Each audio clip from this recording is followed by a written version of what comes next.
Hello, magandang umaga po. Mega mega shoutout dyan sa mga nanonood sa akin. Binigyan po ako ng bulaklak na naman, donasyon po yan. Para po yan sa altar ulit. Para daw kay Papa Jesus. Sobra-sobra po. Daming binibigyan na blessing sa amin. Yan po. Sa mga ginamot ng Panginoong Kristo yan. Yan po, maganda po yan. Ang galing talaga ng asawa ko. Bumili po kami kahapon ng 2 paso. Tapos yung ito, papalitan po yan. Di ba po? 4 na piraso po binigay nila. Kasi yung pinambili po ng paso kahapon. Maraming salamat po sa nagbigay. Mega mega shoutout dyan sa mga nanonood sa akin. Hello, Papa Jesus. Good morning po. Happy Sunday po. October 11, 2020 po. Tama po ba? October 11? Okay po. Yan na po yung mga halaman. Hello, magandang umaga. Kalalabas lang namin guys, simbahan. Okay po. Thank you.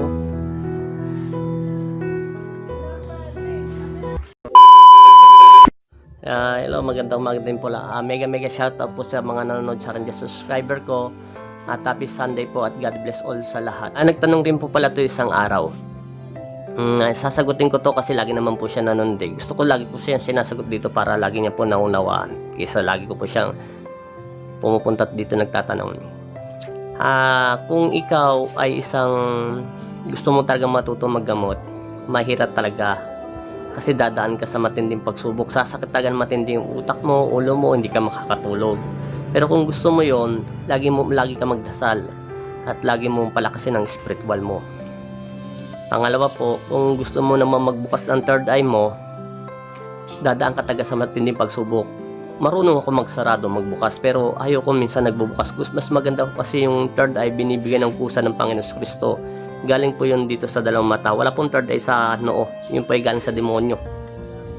Kusa itong bumubukas dahil sa kabutihan ng puso natin. Kusa talaga itong nag-improve. Tapos kusa mo makikita ang hindi dapat nakikita. Umpisa makakakita kang kung ano-ano. Pero basta mangyayari po yun. Mahirap po talaga ipaliwanag ang Diyos pa rin na magpapasya kung kailan niya ibibigay ito. Ito kahit yung third eye ko hindi ko to kusa lang ito bumigay. Basta number 1 po, lagi po tayo magdasal, manalig at manampalataya. Yun lang po yun. Yun po ang pinakamabisang sandata. Wala po ritong pinakamataas o ano man sinasabi nilang mga ganyan-ganyan. Ang pinakamalakas pong sandata ang Panginoon. Pagdarasal. Siya po ang nagpapalayas ng mga masasamang espiritu. Kaya naman inaan nila ng diablo, etc. Exorcist po. Ang Diyos Ama pa rin ang babanggitin at si Jesus. Sila po ang nagpapalayas ng mga bad spirit. Yun lang po. At pasensya na po pala kayo dyan sa iba kung bakit po ako minsan hindi nagsiservice. Kasi po, alam nyo po, mahirap po talaga itong sabihin pero sasabihin ko ang katotohanan. Minsan po kasi may ginagamot ako rito sa bahay. Nakalakad na po sila. 1,000 na pong ginagastos nila. Sa ospital, 5 doktor na hindi po gumagaling. Isang beses lang po yung ginamot ng Panginoon. Minsan palito lang ginagamit ko. Pero meron pong dasal yung siyempre orasyon. Ngayon lumalakad po sila. Minsan po alam nyo, binibigyan lang po rito donasyon. Ito, hindi naman po ako naniningil. Po nagpapahilot sila.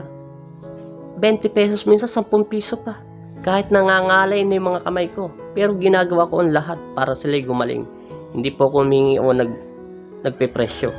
Sabi ko nga sa ibang mga manggagamot na sikat lahat, ang lalaki ng bayad po nyo. May 5,000, may 8,000, etc. Alam mo, hindi naman po ako inutusan ng Panginoon maggamot na maningil Minsan may sinervis po ako. Alam niyo po ba? Totoo po to. Wala pong halong biro, prangka po ako maggamot. Marami silang sasakyan. May mga sasakyan po. May mga motor. Maganda bahay. Sinervis at nakiusap. Gumaling. Alam mo po mo binigay. Gusto kong tumawa. 100 lang po. Pero okay lang po yun. Nakatulong po ako sa kapwa ko. Masaya ko. Alam niyo pag nagagamot ako, natutuwa po ako Dahil gumagaling sila kahit ako. Nahihirapan ako unawain. Pero masaya po ako. Alam niyo po yung kinikita ko sa jeep. Kung babalik ako sa pagmamano ng jeep, papagagawa ng sasakyan, malaki po taga kinikita ko doon. Pag nagmaneho ko, 1,000 pinakamababa.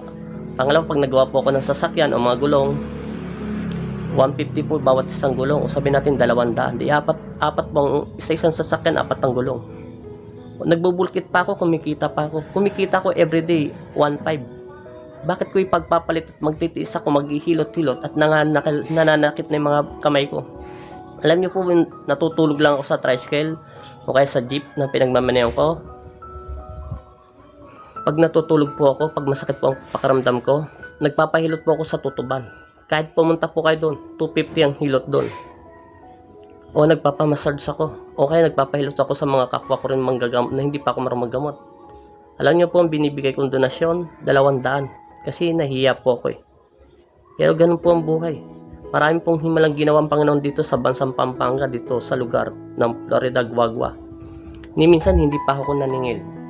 Marami pong nagdonasyon sa ngipin ko, sa dito sa altar, yung mga santo. Yun po yung mga binigay ng Panginoon na binigyan sila ng kaginhawaan. Lahat ng negosyo nila umasenso po. Pinagdadasal ko din sila. Yun lang pong ginagawa ko sa kanila. Sa dami nilang binigay na biyaya, pagkasimento nito, pagbagawa po niyan, pati ito, bago rin po ito. Lahat po yan. Iilan lang po at bilang ko sila.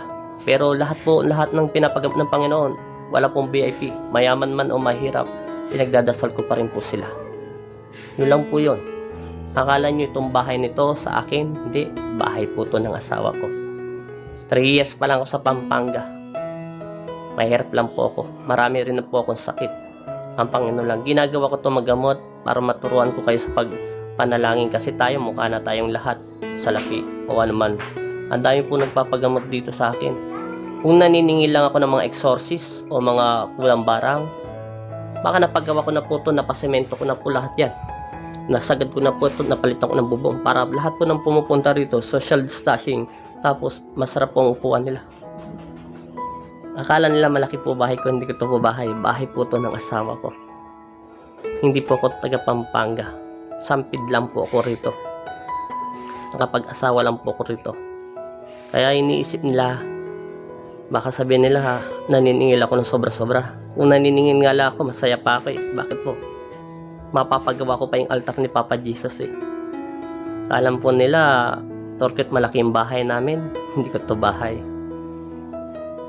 Yung mga asawa ng kapatid ko ay na maayos sa mga buhay. Nandun po sila sa mga ibang bansa. Minsan binibigyan po siya. Yun lang po yun. Kaya akala nyo po, masarap maggamot. Gumaling na ang tao, minsan namumulya pa. Gumaling na yung tao, minsan ka may nagtataos po rito eh.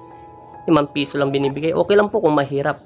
Pinaparamdam po ng Panginoon sa akin yun. Kasi sineservice nila ako, wala pong bayad. Okay lang yun at nakatulong sa kapwa. Pero po yung iba, sobra-sobra po. May sasakyan na. May mga tindahan pa. May mga pamilya pa sa abroad. Wala. Pero ilang libo na dinadaan nila. 1,000, 300, 400, 100,000. Hindi sila gumagaling. Paano? Sakit po yun ng demonyo sa spiritual tag. Hindi po kayang gamutin ng siyensya yun. Kaya nga hindi po nakikita dahil wala katawan lupa eh. Kasi nasabi ko lang po ang katotohanan. Kaya gusto mo magamot. Oh, masarap tumulong. Kahit ako, tuwan-tuwa ako. Alam mo bakit? Hindi ako para sumikat. Para lang ituro ko yung tinuro ng Panginoon sa akin. Masaya ako kaysa ako magpunta. Marami nakakakilala sa akin. Tinalo ko pa ang kapatid ko rito sa Pampanga. Kahit matanda na siya rito, matagal na siya rito, mas marami pa nakakakilala sa akin. Kahit saan ako pumunta, maraming bumabati. Kahit sa SM, marami rin nakakakilala sa akin. Nagugulat ako. Napapanood daw nila ako sa YouTube. Saka mega shoutout dyan sa taga Iloilo. Mga supporter ko, maraming salamat. Pag nagkaroon na po ako ng ads, malapit na ako. Na-reach ko na po mahigit 1,000. Konti na lang po yung hours ko. Magkakaroon na po ako ng ads. Tapos huwag nyo po skip yon. Alam nyo po bakit? Nakatulong na kayo sa inyong kapwa. Yun po yung ads ko na ibibigay po ng YouTube. Ipapagawa ko sa altar yan. At bibili pa ako ng angkar ng Ultrapael. Para po pag may pumunta ritong pasyente, maganda po yung upuan nila. Pangarap ko lang po yon. Tapos kung meron po sobrang pera, magbibigay po ako para sa mga mahirap talaga. Kahit konting bigas lang, malaking bagay na po yon. Alam nyo po, yung nasa Maynila ako, sarili kong sikap ang ginawa ko. Hindi ako umasa kahit kanina. Natuto ako, nagtapon ng basura, nagkargador, natutulog lang ako sa motor sa jeep. Hindi ako nagreklamo sa aking ama. Yung ibang tao po kasi nagtataka ako binigyan ng himala, nagreklamo pa. Tsaka yung mga tao pong nabuhay, bilib ako sa kanila, dalawa sila. Kinakamusta pa nila ako. Pero may dalawa po ritong binuhay ng Panginoon. Binigyan ng magandang buhay ng Panginoong Kristo. Ni minsan hindi nila ako naaalala. Hindi na lang ako ang Panginoon na kinakamusta. Pero kung patay na po siya ngayon, siguro wala po siya magandang buhay ngayon. Pero masaya pa rin ako.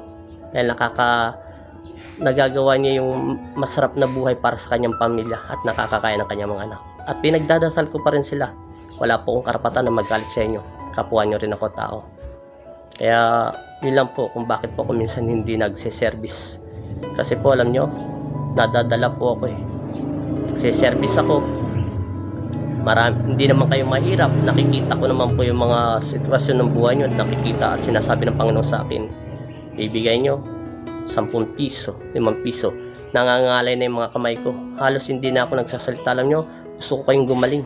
Kahit tawasin ko kayo, hilutin ko kayo, ginagawan ko kayo ng paraan. Pero wala. Pero pagdating sa bagay, sa mga kung ano-anong ginagawa nyo, ganyan. Alam nyo na, ayaw ko na sabihin. Doon meron kayong nilalabas. Pagdating sa Panginoon, wala. Pero gumagaling sila. Kasi kung hindi po sila gumagaling, hindi po sila magbibigay minsan ng pasyente o kaya minsan po di sila nagpapahilot. And dami naman po manggagamot sa Pampanga, binibigay, hinahayaan ko sila. Pero maraming salamat po sa kanilang lahat. At maraming unang sa Panginoon. At nakakatulong ako sa kapwa ko. Kaya minsan iniisip ko nga pero tungkulin ko to, binigyan ng Panginoon. Gusto ko pa magmaneho maarkila. Malaki pa kinikita ko. Kaya inisip nila, kala nila yung bahay nito binigay ng donasyon.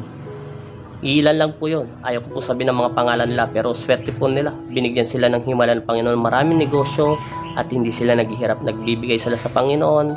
Minsan naalala nila ako, nagbibigay sila ng bigas, etc., grocery. Pero yun, pag meron po dito iba-ibang kung saan po galing sila, yung binibigay nila sa amin, binibigay ko rin po. Mitek lang po, tuloy-tuloy lang po yun. Kaya ayan, binibigyan pa rin kami ng Panginoon ng kahit malaking bagay sa amin po yun. Napakaraming blessing dumarating. Maraming salamat po at God bless all po sa inyong lahat. Happy Sunday.